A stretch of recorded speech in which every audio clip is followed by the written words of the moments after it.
एक जमाना था जब संजू सैमसन गौतम गंभीर के फेवरेट प्लेयर हुआ करते थे। गौतम गंभीर को लगता था कि संजू सैमसन से बेहतर बैट्समैन इंडियन टीम में कोई नहीं है। संजू सैमसन से बेहतर विकेट कीपर इंडियन टीम में कोई नहीं है। और तो और गौतम गंभीर का मानना था कि संजू सैमसन के साथ इंडियन टीम को क्या दिक्कत है, क्यों नहीं खिलाया जाता संजू सैमसन, क्यों संजू सैमसन को इंडियन टीम में मौके नहीं दिए जाते, और आखिर ऐसी क्या वजह है कि किसी भी बड़े टूर्नामेंट में संजू सैमसन का सिलेक्शन नहीं होता।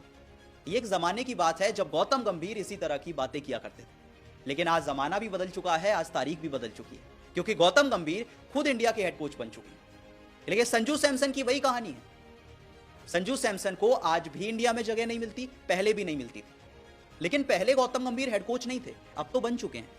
तो सवाल यह है कि जब गौतम गंभीर अब हेड कोच बन चुके हैं, उनके पास पावर आ चुकी है, तो क्यों संजू सैमसन को जगह नहीं मिल रही? या फिर वो बस कहने की बातें थी, बस सोशल मीडिया के लिए था? और अगर सच में ऐसा था तो फिर गौतम गंभीर अब क्यों नहीं संजू सैमसन को खिला लेते? सोचने की बात है कि वो संजू सैमसन जो अपने आखिरी ओडीआई मैच में एक सेंचुरी लगाकर आते हैं साउथ अफ्रीका के सामने, लेकिन जब चैंपियंस ट्रॉफी के लिए इंडिया का स्क्वाड आता है तो उसमें संजू का नाम नहीं होता। और फिर मैं आपको याद दिला दूं कि इंडिया के हेड कोच गौतम गंभीर है।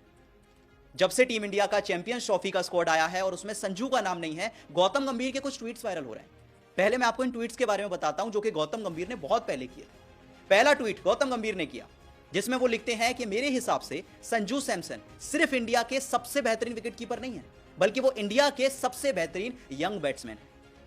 और मैं डिबेट भी कर सकता हूं, मुझे कोई डाउट नहीं है कि संजू सैमसन इंडिया के सबसे बेहतरीन विकेट कीपर हैं और सबसे बेहतरीन यंग बैट्समैन।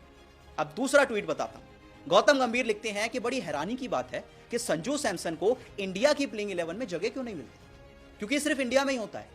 बाकी अगर संजू सैमसन किसी और टीम में होते तो वो पक्का प्लेइंग 11 में होते, सिर्फ इंडिया में उनकी जगह नहीं है। तीसरा ट्वीट गौतम गंभीर लिखते हैं कि वैसे मैं किसी की बात नहीं करता, मैं इंडिविजुअल प्लेयर्स की क्रिकेट में बातें नहीं करता, लेकिन जब मैं संजू सैमसन को देखता हूं, मैं उनकी बैटिंग को देखता हूं, तो मुझे कोई डाउट नहीं आता कि संजू सैमसन इंडिया के सबसे बेहतरीन विकेट कीपर है। और मेरे हिसाब से तो उन्हें वर्ल्ड कप में ले जाकर 4 नंबर पर बैटिंग करानी चाहिए, वर्ल्ड कप में ले जाना चाहिए, बेस्ट बैट्समैन है, बेस्ट विकेट कीपर है, ऐसी बहुत सारी बातें गौतम गंभीर ने कही थी। आज भी वही संजू सैमसन है, अपने पिछले ओडीआई मैच में एक शतक लगा चुके हैं, पर जब चैंपियंस ट्रॉफी का स्क्वाड आता है तो संजू सैमसन का नाम उसमें नहीं होता है। हर बार की तरह, हर टूर्नामेंट की तरह संजू सैमसन को ड्रॉप कर दिया जाता है, और तब ड्रॉप किया जाता है जब सारे एक्सपर्ट्स को लगता था कि संजू की जगह बन रही थी। पता है कौन कौन से एक्सपर्ट्स? हरभजन सिंह से लेकर इरफान पठान, सुनील गावस्कर, संजय बांगर, एडम गिलक्रिस्ट, जतिन सप्रू, विक्रांत गुप्ता, सारे एक्सपर्ट्स को लगता था कि चैंपियंस ट्रॉफी में संजू को होना चाहिए था, ऋषभ पंत को नहीं।